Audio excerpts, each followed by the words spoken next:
देखिए, संयुक्त मोर्चा की तरफ से एक बहुत कड़ा रुख अख्तियार किया गया है इस तानाशाह सरकार के खिलाफ, जो लगातार अपने दमनकारी नीतियों से किसानों को कुचल रही है। आपने अभी देखा जिस तरीके से लखीमपुर में एक अमानवीय घटना को अंजाम दिया और जिस तरीके से किसानों को, चलते हुए मासूम किसानों को गाड़ी चढ़ा करके एक मंत्री के बेटे ने रौंदा।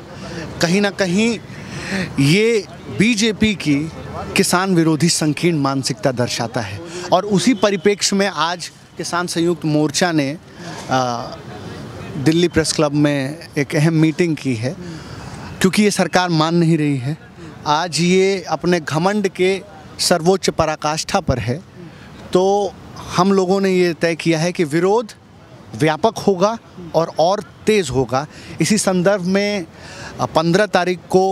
15 अक्टूबर को जिस दिन विजयदशमी है, उस दिन इस किसान विरोधी रावण रूपी सरकार का देश भर में पुतला दहन का कार्यक्रम है और उसी परिप्रेक्ष्य में आगे कड़ी में 16 तारीख को सांकेतिक 6 घंटे का रेल रोको अभियान हम चलाएंगे किसानों द्वारा। और चलाएं भी तो क्यों ना चलाएं। आज आप जिस तरीके से देख रहे हैं, आप लगातार आपके चैनल के माध्यम से और एक कदम लगातार किसानों के साथ रहा है, ठंडी गर्मी बरसात झेल रहा है। हम किसान लगातार जो है इनके साजिश का शिकार हो रहे हैं। 700 से अधिक किसान शहीद हो गया।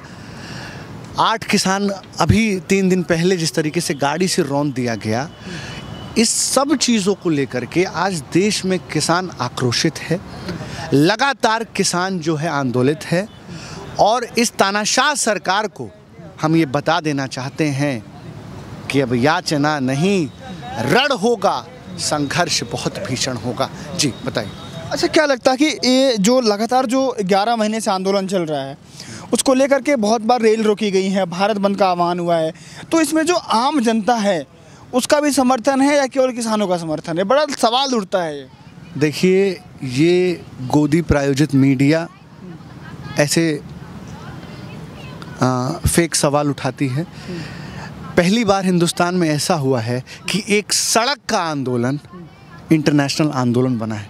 आपने देखा जिस तरीके से इंटरनेशनल हस्तियों ने इस आंदोलन का संज्ञान लिया, जिस तरीके से ग्रेटा थनबर्ग जैसे इतने बड़े एक्टिविस्ट, रेहाना जैसे पॉप स्टार्स, तमाम यूनाइटेड किंगडम के पार्लियामेंट ने जिस तरीके से टिप्पणियां की, अभी कमला हैरिस ने जिस तरीके से प्रधानमंत्री से कहा कि आप लोकतंत्र बचाइए।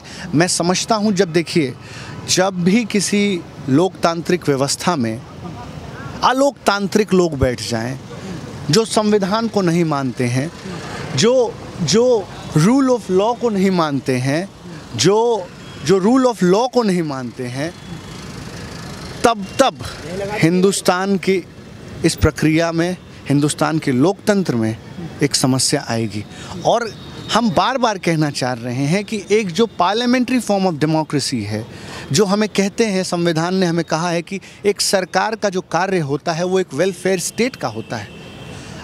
आज आप देखिए जिस तरीके से किसानों की आत्महत्या बढ़ी है, जिस तरीके से ये कहते थे कि किसानों की आय हम दुगनी कर देंगे, आज किसान की आय दुगनी तो छोड़िए साहब, किसान आज रसातल पर चला गया है। आज जिस तरीके से किसान जो है पीड़ित है, मैं समझता हूँ इतना काला दौर। लेकिन जो सरकार के साथ वार्ता का दौर था, जनवरी में बंद हो चुका है। आगे की क्या रणनीति होने वाली है? और लखीमपुर वाले मामले में उनके बेटे की गिरफ्तारी हो चुकी है, अब लगातार दूसरी मांग क्या है आप लोगों की?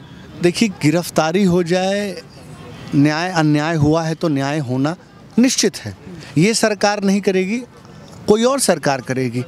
बात यहाँ पे ये है कि ये 3 किसान विरोधी काले कानून, जिनके लिए हम लगातार 11 महीने से यहाँ बैठे हुए हैं, अगर सरकार अपने इस हट पर अड़ी हुई है तो हम बता देना चाहते हैं कि सिर्फ हंगामा खड़ा करना मेरा मकसद नहीं, मेरी कोशिश है कि ये सूरत बदलनी चाहिए। आज ये दीवार पर्दों के तरह हिलने लगे, शर्त लेकिन है कि ये बुनियाद हिलनी चाहिए। बुनियादों को हिलाने के लिए आज आप देखिए जिस तरीके से हिंदुस्तान के सभी इंस्टीट्यूशंस को नष्ट कर दिया गया, बर्बाद कर दिया गया। आज सिर्फ और सिर्फ अंबानी और अडानी की सरकार है। ये प्रधानमंत्री और तमाम इनके मंत्री आज बड़े बड़े पूंजीपतियों के पैरों में नतमस्तक हैं। लोकतंत्र धीरे धीरे इस देश से ख़त्म किया जा रहा है और इसीलिए किसान पूरे देश की लड़ाई लड़ रहा है। आप बताइए, जिस तरीके से महंगाई है, कमर तोड़ महंगाई है, जिस तरीके से पेट्रोल डीजल गैस के दाम बढ़ रहे हैं, जिस तरीके से लगातार महिलाओं के ऊपर जुल्म हो रहा है, लूट हत्या बलात्कार हो रहा है, ये कहीं से भी राम राज नहीं है। ये राम के रूप में रावण सत्ता में बैठ चुके हैं और इन्हीं रावण को पुतले फूकने वाली कहाँ से बात आ गई फिर? क्यों? आप ये बताइए, भ्रष्टाचार, किसानों के कुचलने की षड्यंत्र, लगातार महंगाई, यही तो आज का रावण है। और इस रावण को शह कौन दे रहा है? केंद्र में बैठी सरकार दे रही है। तो ये भी सरकार उसी रावण की तरह है जो आज इस देश में अनियमितताएं फैला रहा है, जो आज इस देश में अराजकता फैला रहा है, जो आज इस देश में बेरोजगारी के लिए जिम्मेदार है, जो रावण आज इस देश में भुखमरी के लिए जिम्मेदार है, जो रावण इस देश में कुछ किसानों की बदहाली के लिए जिम्मेदार है, जो रावण युवाओं के भविष्य को कुचल रहा है, जो रावण इस देश को बेच रहा है, उसी रावण रूपी सरकार का पुतला दहन का कार्यक्रम आने वाले विजयदशमी में हिंदुस्तान का किसान करने जा रहा है। धन्यवाद।